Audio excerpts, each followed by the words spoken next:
Bonjour et bienvenue sur le podcast des choses à savoir en sciences, internet et technologie.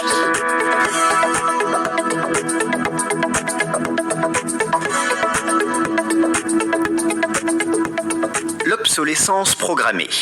L'obsolescence programmée est l'ensemble des techniques destinées à réduire la durée de vie ou d'utilisation d'un produit afin d'en augmenter le taux de remplacement. De quand date l'obsolescence programmée ? À la fin de l'année 1924, à Genève, un cartel est fondé par les grands fabricants d'ampoules des pays industrialisés, dont Philips et General Electric. Et ce, pour s'entendre sur une durée de vie maximale de leurs produits. Leur but, contenir la durée de vie des ampoules à incandescence à 1000 heures.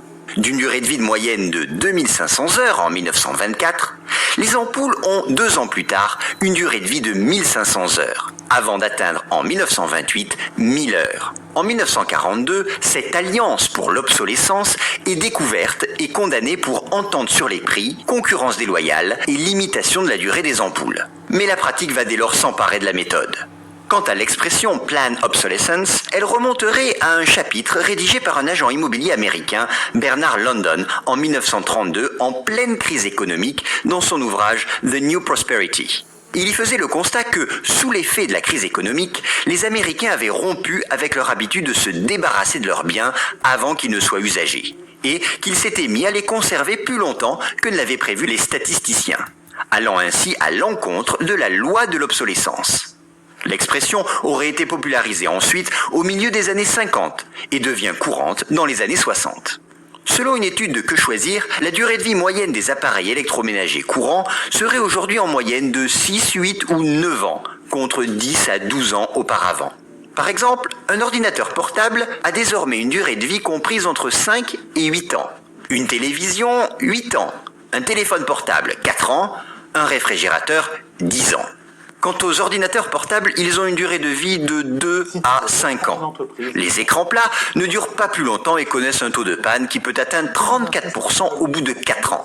Quant aux imprimantes destinées au grand public, elles atteignent au maximum 3 ans.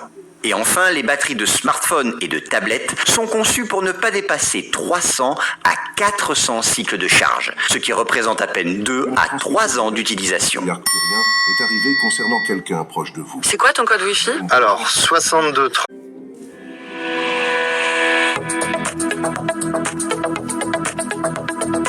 Bonjour et bienvenue sur le podcast des choses à savoir en sciences, internet et technologie.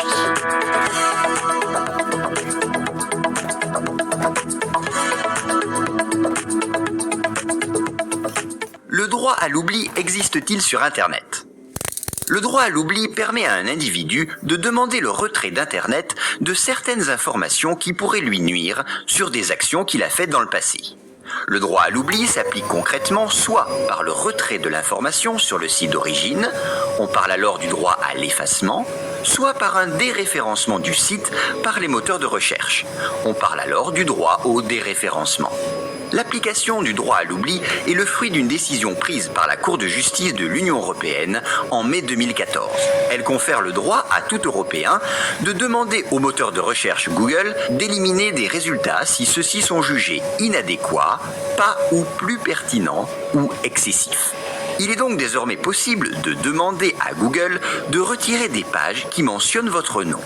Près de 350 000 requêtes ont déjà été envoyées au moteur et ce sont les Français qui ont effectué le plus de demandes avec 21% du total des demandes examinées par les services compétents de Google.